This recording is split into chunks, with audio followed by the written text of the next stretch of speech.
ತನುವು ನಿನ್ನದು ಮನವು ನಿನ್ನದು, ತನುವು ನಿನ್ನದು ಮನವು ನಿನ್ನದು, ಎನ್ನ ಜೀವನ ಧನವು ನಿನ್ನದು. ನಾನು ನಿನ್ನವನೆಂಬ ಹೆಮ್ಮೆಯ ಋಣವು ಮಾತ್ರವೇ ನನ್ನದು. ತನು ನಿನ್ನದು ಮನವು ನಿನ್ನದು.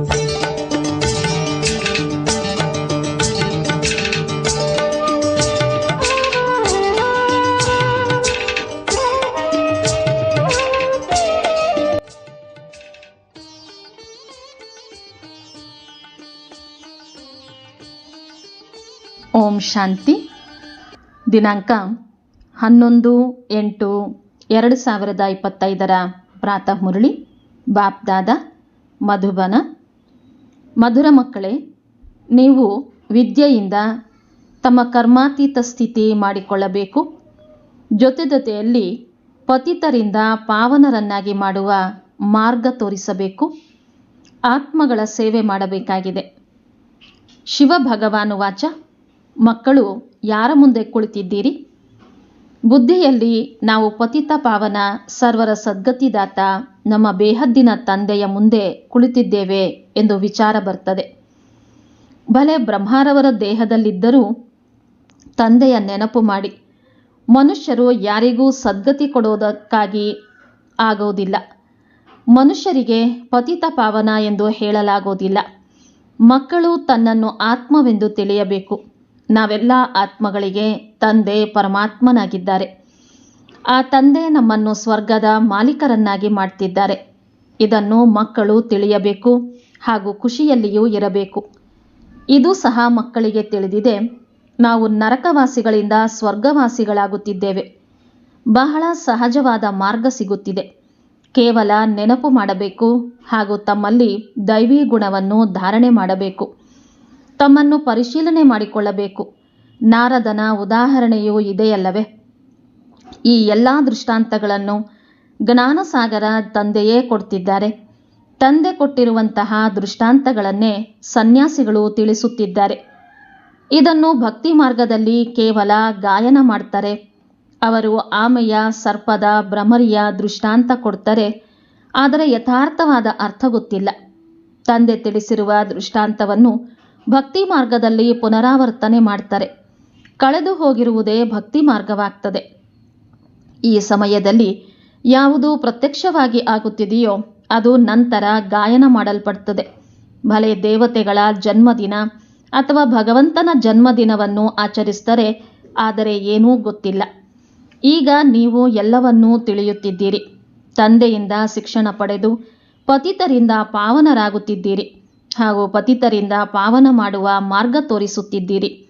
ಇದು ನಿಮ್ಮದು ಮುಖ್ಯವಾದ ಆತ್ಮಿಕ ಸೇವೆಯಾಗಿದೆ. ಮೊಟ್ಟ ಮೊದಲು ಯಾರಿಗೇ ಆಗಲಿ ಆತ್ಮದ ಜ್ಞಾನ ಕೊಡಿ. ನೀವು ಆತ್ಮರಾಗಿದ್ದೀರಿ ಎಂಬುದು ಯಾರಿಗೂ ತಿಳಿದಿಲ್ಲ. ಆತ್ಮ ಅವಿನಾಶಿಯಾಗಿದೆ. ಯಾವಾಗ ಸಮಯ ಬರುತ್ತದೆಯೋ ಆಗ ಆತ್ಮ ಶರೀರದಲ್ಲಿ ಬಂದು ಸೇರ್ತದೆ.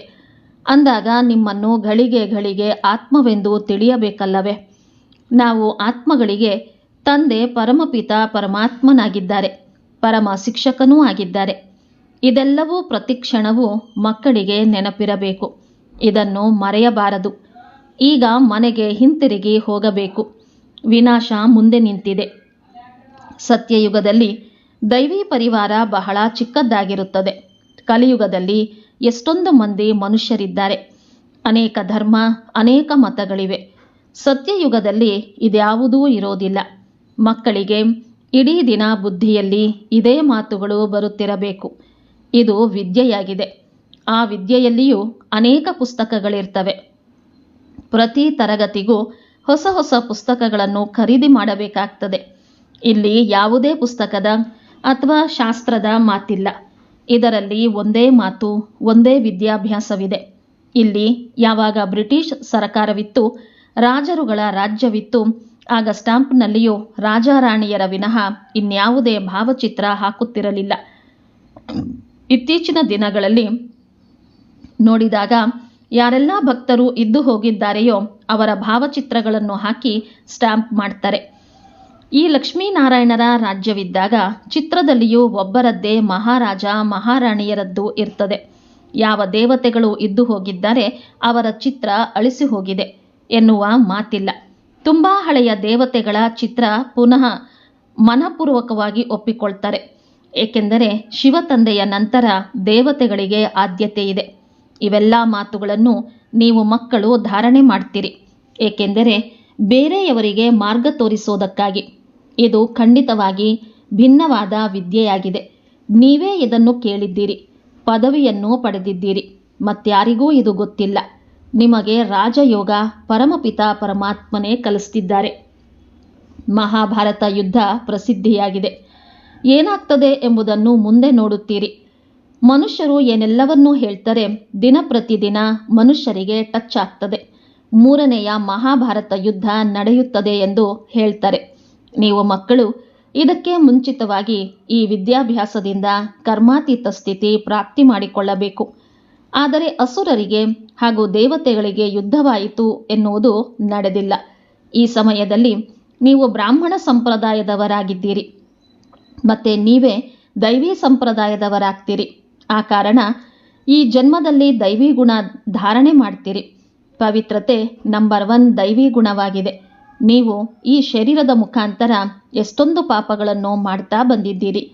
ಆತ್ಮಕ್ಕೆ ಹೇಳಲಾಗ್ತದೆ ಪಾಪಾತ್ಮ. ಆತ್ಮ ಈ ಕರ್ಮೇಂದ್ರಿಯಗಳಿಂದ ಎಷ್ಟೊಂದು ಪಾಪ ಮಾಡ್ತಾ ಬಂದಿದೆ. ಈಗ ಕೆಟ್ಟದ್ದನ್ನು ಕೇಳಬೇಡಿ. ಯಾರಿಗೆ ಹೇಳಲಾಗ್ತದೆ? ಆತ್ಮಕ್ಕೆ. ಆತ್ಮವೇ ಕಿವಿಗಳಿಂದ ಕೇಳ್ತದೆ. ತಂದೆ ನೀವು ಮಕ್ಕಳಿಗೆ ಸ್ಮೃತಿ ತರಿಸ್ತಿದ್ದಾರೆ. ನೀವು ಆದಿಸನಾತನ ದೇವಿ ದೇವತಾ ಧರ್ಮದವರಾಗಿದ್ದೀರಿ. ಚಕ್ರದಲ್ಲಿ ಸುತ್ತುತ್ತಾ ಬಂದಿದ್ದೀರಿ. ಈಗ ಪುನಃ ಅವರೇ ನೀವಾಗಬೇಕು.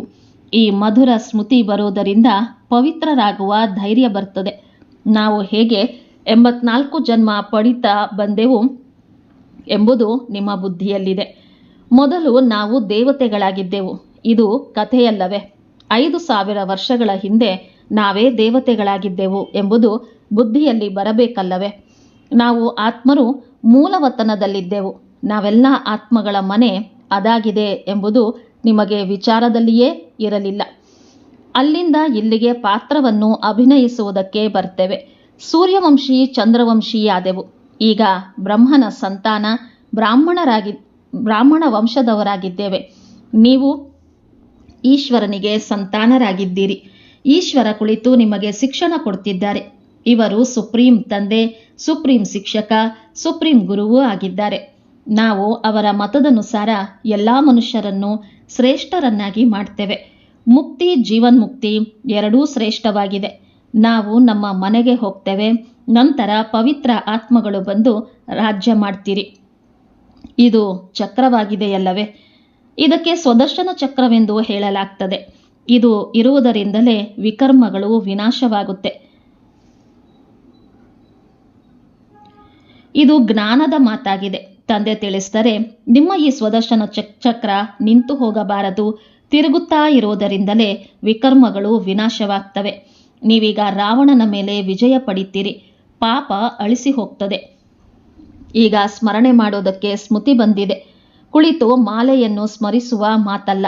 ಆತ್ಮದ ಆಂತರ್ಯದಲ್ಲಿ ಯಾವ ಜ್ಞಾನವಿದೆಯೋ ಅದನ್ನು ನೀವು ಮಕ್ಕಳು ನಿಮ್ಮ ಸಹೋದರ ಸಹೋದರಿಯರಿಗೆ ತಿಳಿಸಬೇಕು. ಮಕ್ಕಳು ಸಹಯೋಗಿಗಳಾಗುತ್ತೀರಲ್ಲವೇ? ನೀವು ಮಕ್ಕಳನ್ನೇ ಸ್ವದರ್ಶನ ಚಕ್ರಧಾರಿಯನ್ನಾಗಿ ಮಾಡ್ತೇನೆ.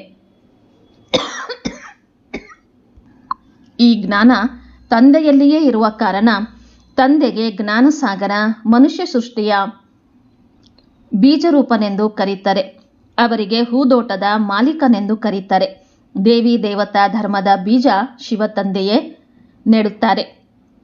ಈಗ ನೀವು ದೇವಿ ದೇವತೆಗಳಾಗುತ್ತಿದ್ದೀರಿ. ಇದನ್ನು ಇಡೀ ದಿನ ಸ್ಮರಣೆ ಮಾಡುತ್ತಿದ್ದರೆ ನಿಮ್ಮ ಕಲ್ಯಾಣ ಬಹಳ ಬೇಗ ಆಗ್ತದೆ. ದೈವಿ ಗುಣಗಳನ್ನು ಧಾರಣೆ ಮಾಡಬೇಕು. ಪವಿತ್ರರೂ ಆಗಬೇಕು. ಸ್ತ್ರೀ ಪುರುಷ ಇಬ್ಬರೂ ಒಟ್ಟಿಗೆ ಇದ್ದು ಪವಿತ್ರರಾಗಬೇಕು ಎಂದು ಹೇಳುವ ಧರ್ಮ ಯಾವುದೂ ಇಲ್ಲ. ಕೇವಲ ಪುರುಷರಷ್ಟೇ ನಿವೃತ್ತ ಮಾರ್ಗಕ್ಕೆ ಹೋಗ್ತಾರೆ. ಸ್ತ್ರೀ ಪುರುಷ ಇಬ್ಬರೂ ಒಟ್ಟಿಗೆ ಇದ್ದು ಪವಿತ್ರರಾಗುವುದು ಕಷ್ಟವಿದೆ ಎಂದು ಹೇಳ್ತಾರೆ. ಸತ್ಯಯುಗದಲ್ಲಿ ಇದ್ದಿರಲ್ಲವೇ? ಈ ಲಕ್ಷ್ಮೀನಾರಾಯಣರ ಮಹಿಮೆಯನ್ನು ಮಾಡ್ತಾರೆ. ಈಗ ನಿಮಗೆ ತಿಳಿದಿದೆ, ತಂದೆ ನಮ್ಮನ್ನು ಶೂದ್ರರಿಂದ ಬ್ರಾಹ್ಮಣರನ್ನಾಗಿ ಮಾಡಿ ಮತ್ತೆ ದೇವತೆಗಳನ್ನಾಗಿ ಮಾಡ್ತಿದ್ದಾರೆ. ನಾವೇ ಪೂಜ್ಯರಿಂದ ಪೂಜಾರಿಗಳಾದೆವು. ಯಾವಾಗ ವಾಮ ಮಾರ್ಗದಲ್ಲಿ ಹೋಗುತ್ತೇವೆಯೋ ಆಗ ಶಿವನ ಮಂದಿರವನ್ನು ಕಟ್ಟಿಸಿ ಪೂಜೆ ಮಾಡಿದೆವು. ನೀವು ಮಕ್ಕಳಿಗೆ ನಿಮ್ಮ 84 ಜನ್ಮಗಳ ಜ್ಞಾನವಿದೆ. ತಂದೆಯೇ ತಿಳಿಸಿದರೆ ನಿಮಗೆ ನಿಮ್ಮ ಜನ್ಮಗಳ ಕಥೆ ಗೊತ್ತಿಲ್ಲ. ಅದನ್ನು ನಾನೇ ತಿಳಿಸ್ತೇನೆ. ಇಂತಹ ಮಾತುಗಳನ್ನು ಯಾವುದೇ ಮನುಷ್ಯರು ಹೇಳಲು ಆಗೋದಿಲ್ಲ. ಈಗ ತಂದೆ ನಿಮ್ಮನ್ನು ಸುದರ್ಶನ ಚಕ್ರಧಾರಿಯನ್ನಾಗಿ ಮಾಡ್ತಿದ್ದಾರೆ. ನೀವು ಆತ್ಮರು ಪವಿತ್ರರಾಗುತ್ತಿದ್ದೀರಿ. ಶರೀರವಂತೂ ಇಲ್ಲಿ ಪವಿತ್ರವಾಗೋದಿಲ್ಲ. ಆತ್ಮ ಪವಿತ್ರವಾದರೆ ಈ ಅಪವಿತ್ರ ಶರೀರವನ್ನು ಬಿಟ್ಟು ಬಿಡ್ತದೆ. ಎಲ್ಲ ಆತ್ಮಗಳು ಪವಿತ್ರರಾಗಿ ಹಿಂತಿರುಗಬೇಕು. ಪವಿತ್ರ ಪ್ರಪಂಚ ಈಗ ಸ್ಥಾಪನೆಯಾಗುತ್ತಿದೆ. ಬಾಕಿ ಉಳಿದವರು ಮಧುರವಾದ ಮನೆಗೆ ತಲುಪುತ್ತಾರೆ. ಇದನ್ನು ನೆನಪಿನಲ್ಲಿಟ್ಟುಕೊಳ್ಳಿ. ತಂದೆಯ ನೆನಪಿನ ಜೊತೆಯಲ್ಲಿ ಮನೆಯನ್ನೂ ಖಂಡಿತವಾಗಿ ನೆನಪು ಮಾಡಬೇಕು. ಏಕೆಂದರೆ ಈಗ ಹಿಂತಿರುಗಿ ಮನೆಗೆ ಹೋಗಬೇಕು. ಮನೆಯಲ್ಲಿಯೇ ತಂದೆಯ ನೆನಪು ಮಾಡಬೇಕು. ಭಲೆ ನಿಮಗೆ ಗೊತ್ತಿದೆ, ಬಾಬಾ ಈ ದೇಹದಲ್ಲಿ ಬಂದು ನಮಗೆ ತಿಳಿಸುತ್ತಿದ್ದಾರೆ. ಆದರೆ ಬುದ್ಧಿ ಪರಮಧಾಮ ಮಧುರವಾದ ಮನೆಯಿಂದ ತುಂಡಾಗಬಾರದು. ಶಿಕ್ಷಕರು ಮನೆ ಬಿಟ್ಟು ನಿಮಗೆ ಓದಿಸೋದಕ್ಕಾಗಿ ಬರ್ತಾರೆ. ಓದಿಸಿ ಮತ್ತೆ ದೂರ ಹೊರಟು ಹೋಗ್ತಾರೆ. ಸೆಕೆಂಡಿನಲ್ಲಿ ಎಲ್ಲಿಗೆ ಬೇಕಾದರೂ ಹೋಗಬಹುದು. ಆತ್ಮ ಎಷ್ಟು ಚಿಕ್ಕ ಬಿಂದುವಾಗಿದೆ ಎಂಬುದು ಆಶ್ಚರ್ಯದ ಮಾತಲ್ಲವೇ? ತಂದೆ ಆತ್ಮದ ಜ್ಞಾನ ಕೊಟ್ಟಿದ್ದಾರೆ. ಸ್ವರ್ಗದಲ್ಲಿ ಯಾವುದೇ ಕೊಳಕು ವಸ್ತುಗಳಿರುವುದಿಲ್ಲ ಎಂಬುದು ನಿಮಗೆ ತಿಳಿದಿದೆ. ಯಾವುದರಿಂದ ನಿಮ್ಮ ಕೈಕಾಲು ಅಥವಾ ವಸ್ತ್ರಗಳು ಕೊಳಕಾಗೋದಿಲ್ಲ. ದೇವತೆಗಳಿಗೆ ಹೇಗೆ ಸುಂದರವಾದ ವೇಷಭೂಷಣಗಳಿರ್ತವೆ, ಎಷ್ಟು ಫಸ್ಟ್ ಕ್ಲಾಸ್ ವಸ್ತ್ರಗಳಿರ್ತವೆ. ಒಗೆಯುವಂತಹ ಅವಶ್ಯಕತೆಯೂ ಇರೋದಿಲ್ಲ. ಇದನ್ನು ನೋಡಿ ಎಷ್ಟೊಂದು ಖುಷಿ ಪಡಬೇಕಲ್ಲವೇ?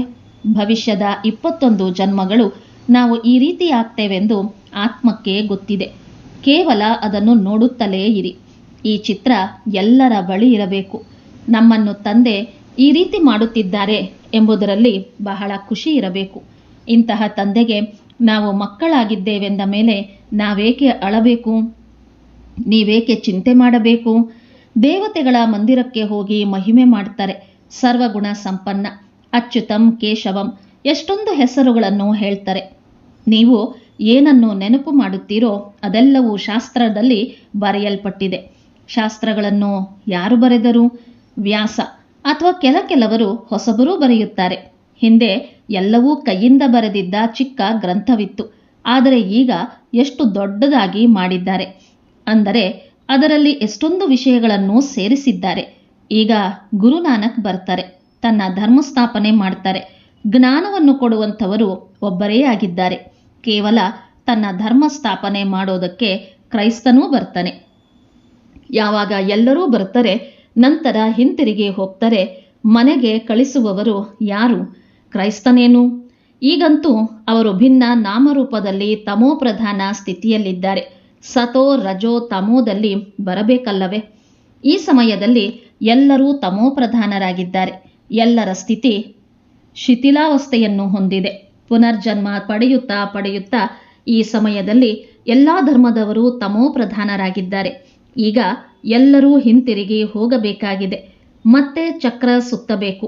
ತಂದೆಯೇ ಬಂದು ಆದಿ ಸನಾತನ ದೇವಿ ದೇವತಾ ಧರ್ಮದ ಸ್ಥಾಪನೆ ಮಾಡ್ತಾರೆ. ಮತ್ತೆ ವಿನಾಶವೂ ಆಗ್ತದೆ. ಸ್ಥಾಪನೆ, ವಿನಾಶ, ನಂತರ ಪಾಲನೆ. ಸತ್ಯಯುಗದಲ್ಲಿ ಒಂದೇ ಧರ್ಮ ಇರ್ತದೆ. ಈ ಸ್ಮೃತಿ ಬರುತ್ತದೆಯಲ್ಲವೇ? ಇಡೀ ಚಕ್ರ ಸ್ಮೃತಿಯಲ್ಲಿ ತಂದುಕೊಳ್ಳಬೇಕು. ಈಗ ನಾನು 84 ಜನ್ಮದ ಚಕ್ರವನ್ನು ಪೂರ್ಣ ಮಾಡಿ ಮನೆಗೆ ಹಿಂತಿರುಗುತ್ತೇನೆ. ನೀವು ಮಾತನಾಡುತ್ತಾ ನಡೆಯುತ್ತಾ ಸ್ವದರ್ಶನ ಚಕ್ರಧಾರಿಗಳಾಗಿದ್ದೀರಿ. ಆದರೆ ಅಲ್ಲಿ ಕೃಷ್ಣನಿಗೆ ಸ್ವದರ್ಶನ ಚಕ್ರ ತೋರಿಸಲಾಗಿದೆ. ಅದರಿಂದ ಎಲ್ಲರನ್ನೂ ಸಂಹಾರ ಮಾಡಿದ ಅಕಾಸುರ ಬಕಾಸುರರ ಚಿತ್ರವನ್ನು ತೋರಿಸಲಾಗಿದೆ. ಆದರೆ ಇಂತಹ ಯಾವುದೇ ಮಾತು ನಡೆದಿಲ್ಲ. ನೀವು ಮಕ್ಕಳು ಈಗ ಸ್ವದರ್ಶನ ಚಕ್ರಧಾರಿಗಳಾಗಿರಬೇಕು. ಏಕೆಂದರೆ ಸ್ವದರ್ಶನ ಚಕ್ರದಿಂದಲೇ ನಿಮ್ಮ ಪಾಪಗಳು ತುಂಡಾಗ್ತವೆ. ಅಸುರಿತನ ಸಮಾಪ್ತಿಯಾಗ್ತದೆ. ದೇವತೆಗಳಿಗೆ ಹಾಗೂ ಅಸುರರಿಗೆ ಯುದ್ಧ ನಡೆದಿಲ್ಲ. ಅಸುರರು ಕಲಿಯುಗದಲ್ಲಿ, ದೇವತೆಗಳು ಸತ್ಯಯುಗದಲ್ಲಿರ್ತಾರೆ. ಮಧ್ಯದಲ್ಲಿ ಈ ಸಂಗಮ ಯುಗವಿದೆ. ಶಾಸ್ತ್ರಗಳು ಭಕ್ತಿ ಮಾರ್ಗದ್ದಾಗಿದೆ. ಅದರಲ್ಲಿ ಜ್ಞಾನದ ಹೆಸರೂ ಗುರುತೂ ಇಲ್ಲ. ಜ್ಞಾನಸಾಗರ ತಂದೆಯೊಬ್ಬರೇ ಎಲ್ಲರ ಸಲುವಾಗಿ ಇದ್ದಾರೆ. ತಂದೆಯ ವಿನಃ ಬೇರೆ ಯಾರೂ ಸಹ ಆತ್ಮಗಳನ್ನು ಪವಿತ್ರರನ್ನಾಗಿ ಮಾಡಿ ಹಿಂತಿರುಗಿ ಮನೆಗೆ ಕರೆದೊಯ್ಯೋದಿಲ್ಲ. ಪಾತ್ರವನ್ನು ಖಂಡಿತ ಅಭಿನಯಿಸಬೇಕು ಅಂದಾಗ ಈಗ ನಿಮ್ಮ 84 ಜನ್ಮಗಳ ಚಕ್ರವನ್ನು ನೆನಪು ಮಾಡಬೇಕು. ನೀವು ಸತ್ಯಯುಗದಲ್ಲಿ ಹೊಸ ಜನ್ಮದಲ್ಲಿ ಬರ್ತೀರಿ. ಇಂತಹ ಜನ್ಮ ಮತ್ತೆಂದೂ ಸಿಗೋದಿಲ್ಲ. ಶಿವತಂದೆಯ ನಂತರ ಬ್ರಹ್ಮ ತಂದೆ ಲೌಕಿಕ, ಪಾರಲೌಕಿಕ ಹಾಗೂ ಇವರು ಅಲೌಕಿಕ ತಂದೆಯಾಗಿದ್ದಾರೆ. ಈ ಸಮಯದ್ದೇ ಮಾತು. ಇದಕ್ಕೆ ಅಲೌಕಿಕವೆನ್ನಲಾಗ್ತದೆ. ನೀವು ಮಕ್ಕಳು ಆ ಶಿವತಂದೆಯ ಸ್ಮರಣೆ ಮಾಡ್ತೀರಿ, ಬ್ರಹ್ಮ ತಂದೆಯನ್ನಲ್ಲ. ಭಲೆ ಬ್ರಹ್ಮನ ಮಂದಿರದಲ್ಲಿ ಹೋಗಿ ಪೂಜೆ ಮಾಡ್ತಾರೆ. ಯಾವಾಗ ಸೂಕ್ಷ್ಮವತನದಲ್ಲಿ ಸಂಪೂರ್ಣ ಅವ್ಯಕ್ತ ಮೂರ್ತಿ ಆಗುತ್ತಾರೆಯೋ ಆಗಲೇ ಅವರಿಗೆ ಪೂಜೆ ಮಾಡ್ತಾರೆ. ಈ ಶರೀರಧಾರಿ ಪೂಜೆಗೆ ಯೋಗ್ಯರಾಗಿಲ್ಲ. ಇವರು ಮನುಷ್ಯರಲ್ಲವೇ? ಮನುಷ್ಯರಿಗೆ ಪೂಜೆ ಮಾಡಲಾಗುವುದಿಲ್ಲ. ಬ್ರಹ್ಮನಿಗೆ ದಾಡಿ ತೋರಿಸಿದ್ದಾರೆಂದರೆ ಇವರು ಇಲ್ಲಿಯವರೇ ಎಂದು ತಿಳಿಯಲಾಗ್ತದೆ. ದೇವತೆಗಳಿಗೆ ದಾಡಿ ಇರುವುದಿಲ್ಲ. ಇವೆಲ್ಲ ಮಾತುಗಳನ್ನು ಮಕ್ಕಳಿಗೆ ತಿಳಿಸಲಾಗಿದೆ. ನಿಮ್ಮ ಹೆಸರು ಪ್ರಸಿದ್ಧಿಯಾಗುವುದರಿಂದಲೇ ನಿಮ್ಮ ಮಂದಿರವನ್ನು ಕಟ್ಟಿಸಿದ್ದಾರೆ. ಸೋಮನಾಥ ಮಂದಿರ ಎಷ್ಟೊಂದು ಶ್ರೇಷ್ಠವಾಗಿದೆ. ಸೋಮರಸ ಕುಡಿಸಿದರು. ಮುಂದೇನಾಯಿತು? ಮತ್ತೆ ಇಲ್ಲಿನ ದಿಲ್ವಾಡ ಮಂದಿರ ನೋಡಿ. ನಿಮ್ಮದೇ ನೆನಪಾರ್ಥವಾಗಿ ಈ ಮಂದಿರ ಮಾಡಿದ್ದಾರೆ. ಕೆಳಗಡೆ ತಪಸ್ಸು ಮಾಡ್ತಿದ್ದಾರೆ, ಮೇಲೆ ಸ್ವರ್ಗ ತೋರಿಸಿದ್ದಾರೆ. ಮನುಷ್ಯರು ಸ್ವರ್ಗ ಮೇಲಿದೆ ಎಂದು ತಿಳಿತಾರೆ. ಮಂದಿರದಲ್ಲಿಯೂ ಸ್ವರ್ಗವನ್ನು ಕೆಳಗಡೆ ಹೇಗೆ ಮಾಡುವುದು? ಆ ಕಾರಣ ಮೇಲೆ ತೋರಿಸಲಾಗಿದೆ. ಕಟ್ಟಿಸಿದವರಿಗೆ ಇದರ ಅರ್ಥ ಗೊತ್ತಿಲ್ಲ. ದೊಡ್ಡ ದೊಡ್ಡ ಕೋಟ್ಯಾಧಿಪತಿಗಳಿಗೆ ಇದನ್ನು ತಿಳಿಸಿರಿ. ನಿಮಗೆ ಈ ಜ್ಞಾನ ಸಿಕ್ಕಿರೋದರಿಂದ ಇದನ್ನು ನೀವು ಅನೇಕರಿಗೆ ತಿಳಿಸಬಹುದು. ಒಳ್ಳೆಯದು. ಮಧುರಾತಿ ಮಧುರ. ಅಗಲಿ ಹೋಗಿ ಮರಳಿ ಸಿಕ್ಕಿರುವ ಮಕ್ಕಳ ಪ್ರತಿ ಮಾತಾಪಿತಾ ಬಾಪ್ತಾದರವರ ನೆನಪು, ಪ್ರೀತಿ ಹಾಗೂ ಸುಪ್ರಭಾತ. ಆತ್ಮಿಕ ಮಕ್ಕಳಿಗೆ ಆತ್ಮಿಕ ತಂದೆಯ ನಮಸ್ತೆ. ಆತ್ಮಿಕ ತಂದೆಗೆ ಆತ್ಮಿಕ ಮಕ್ಕಳ ನಮಸ್ತೆ, ನಮಸ್ತೆ, ನಮಸ್ತೆ. ಧಾರಣೆಗಾಗಿ ಮುಖ್ಯಾಂಶಗಳು. ಆಂತರ್ಯದಿಂದ ಅಸುರಿತನವನ್ನು ಸಮಾಪ್ತಿ ಮಾಡುವುದಕ್ಕೆ ನಡೆಯುತ್ತಾ ತಿರುಗಾಡುತ್ತಾ ಸ್ವದರ್ಶನ ಚಕ್ರಧಾರಿಗಳಾಗಿ ಪೂರ್ಣ ಚಕ್ರವನ್ನು ಸ್ಮೃತಿಯಲ್ಲಿ ತಂದುಕೊಳ್ಳಬೇಕು. ತಂದೆಯ ನೆನಪಿನ ಜೊತೆ ಜೊತೆಗೆ ಬುದ್ಧಿ ಪರಮಧಾಮ ಮನೆಯಲ್ಲಿಯೇ ಸಿಕ್ಕಿ ಹಾಕಿಕೊಂಡಿರಬೇಕು. ತಂದೆ ಯಾವ ಸ್ಮೃತಿಯನ್ನು ತರಿಸುತ್ತಿದ್ದಾರೆಯೋ ಅದನ್ನು ಸ್ಮರಣೆ ಮಾಡ್ತಾ ನಿಮ್ಮ ಕಲ್ಯಾಣ ಮಾಡಿಕೊಳ್ಳಿ. ವರದಾನ. ಸರ್ವಗುಣ ಸಂಪನ್ನ ಆಗುವುದರ ಜೊತೆ ಜೊತೆ ಯಾವುದಾದರೂ ಒಂದು ವಿಶೇಷತೆಯಲ್ಲಿ ವಿಶೇಷ ಪ್ರಭಾವಶಾಲಿ ಭವ. ಹೇಗೆ ಡಾಕ್ಟರ್ಗಳು ಸಾಮಾನ್ಯ ಕಾಯಿಲೆಯ ಜ್ಞಾನವಂತೂ ಹೊಂದಿರುತ್ತಾರೆ, ಆದರೆ ಜೊತೆ ಜೊತೆ ಯಾವುದಾದರೂ ಒಂದು ಮಾತಿನಲ್ಲಿ ವಿಶೇಷ ಜ್ಞಾನದಲ್ಲಿ ಹೆಸರುವಾಸಿಯಾಗ್ತಾರೆ. ಅದೇ ರೀತಿ ತಾವು ಮಕ್ಕಳು ಸಂಪೂರ್ಣ ಸಂಪನ್ನವಂತೂ ಆಗಲೇಬೇಕು. ಆದರೂ ಸಹ ಒಂದು ವಿಶೇಷತೆಯನ್ನು ವಿಶೇಷ ರೂಪದಲ್ಲಿ ಅನುಭವದಲ್ಲಿ ತರುತ್ತಾ ಸೇವೆಯಲ್ಲಿ ತರುತ್ತಾ ಮುಂದುವರಿಯುತ್ತಾ ಹೋಗಿ. ಹೇಗೆ ಸರಸ್ವತಿಯನ್ನು ವಿದ್ಯಾದೇವಿ, ಲಕ್ಷ್ಮಿಯನ್ನು ಧನದ ದೇವಿ ಎಂದು ಹೇಳಿ ಪೂಜಿಸ್ತಾರೆ, ಅದೇ ರೀತಿ ತಮ್ಮಲ್ಲಿ ಸರ್ವಗುಣ ಸರ್ವ ಶಕ್ತಿಗಳು ಇದ್ದರೂ ಸಹ ಒಂದು ವಿಶೇಷತೆಯಲ್ಲಿ ವಿಶೇಷ ಸಂಶೋಧನೆ ಮಾಡಿ ಸ್ವಯಂ ಅನ್ನು ಪ್ರಭಾವಶಾಲಿ ಮಾಡಿಕೊಳ್ಳಿ. ಸುವಾಕ್ಯ. ವಿಕಾರರೂಪಿ ಸರ್ಪವನ್ನು ಸಹಜ ಯೋಗದ ಶಯ್ಯೆಯನ್ನಾಗಿ ಮಾಡಿಕೊಂಡು ಬಿಡಿ, ಆಗ ಸದಾ ನಿಶ್ಚಿಂತರಾಗಿರ್ತಾರೆ. ಅವ್ಯಕ್ತ ಸೂಚನೆ. ಸಹಜ ಯೋಗಿ ಆಗಬೇಕೆಂದರೆ ಪರಮಾತ್ಮನ ಪ್ರೀತಿಯ ಅನುಭವಿಯಾಗಿರಿ. ಯಾವಾಗ ಮನಸ್ಸೇ ತಂದೆಯದ್ದಾಗಿದೆ ಅಂದಾಗ ಮನಸ್ಸು ಹೇಗೆ ಜೋಡಿಸುವುದು, ಪ್ರೀತಿ ಹೇಗೆ ಮಾಡುವುದು, ಇಂತಹ ಪ್ರಶ್ನೆಗಳು ಬರಲು ಸಾಧ್ಯವೇ ಇಲ್ಲ. ಏಕೆಂದರೆ ಸದಾ ಲವಲೀನರಾಗಿರ್ತೀರಿ. ಪ್ರೀತಿಯ ಸ್ವರೂಪ ಮಾಸ್ಟರ್ ಪ್ರೀತಿಯ ಸಾಗರರಾಗಿದ್ದೀರಿ. ಅಂದಾಗ ಪ್ರೀತಿಯನ್ನು ಮಾಡಬೇಕಾಗಿಲ್ಲ, ಪ್ರೀತಿಯ ಸ್ವರೂಪರಾಗಿದ್ದೀರಿ. ಎಷ್ಟು ಎಷ್ಟು ಜ್ಞಾನ ಸೂರ್ಯ ಕಿರಣಗಳು ಅಥವಾ ಪ್ರಕಾಶ ಹೆಚ್ಚಾಗ್ತದೆ, ಅಷ್ಟು ಹೆಚ್ಚು ಪ್ರೀತಿಯ ಅಲೆಗಳು ಬರ್ತವೆ. ಇಂದಿನ ಮುರಳಿಯ ಪ್ರಶ್ನೋತ್ತರ. ಯಾವ ಯಂತ್ರ, ಯಾವ ಮಂತ್ರ ನೆನಪಿದ್ದಾಗ ಪಾಪ ಕರ್ಮಗಳಿಂದ ಪಾರಾಗ್ತೀರಿ? ತಂದೆ ಮಂತ್ರ ಕೊಟ್ಟಿದ್ದಾರೆ, ಕೆಟ್ಟದ್ದನ್ನು ಕೇಳಬೇಡಿ, ಕೆಟ್ಟದ್ದನ್ನು ನೋಡಬೇಡಿ. ಇದೇ ಮಂತ್ರ ನೆನಪಿಟ್ಟುಕೊಳ್ಳಿ. ನೀವು ನಿಮ್ಮ ಕರ್ಮೇಂದ್ರಿಯಗಳಿಂದ ಯಾವುದೇ ಪಾಪ ಮಾಡಬಾರದು. ಕಲಿಯುಗದಲ್ಲಿ ಎಲ್ಲರಿಂದಲೂ ಪಾಪಕರ್ಮವೇ ಆಗ್ತದೆ. ಆದ ಕಾರಣ ತಂದೆ ಈ ಯುಕ್ತಿಯನ್ನು ತಿಳಿಸ್ತಾರೆ. ಪವಿತ್ರತೆಯ ಗುಣವನ್ನು ಧಾರಣೆ ಮಾಡಿ. ಇದೇ ನಂಬರ್ 1 ಗುಣವಾಗಿದೆ. ಒಳ್ಳೆಯದು. ಓಂ ಶಾಂತಿ.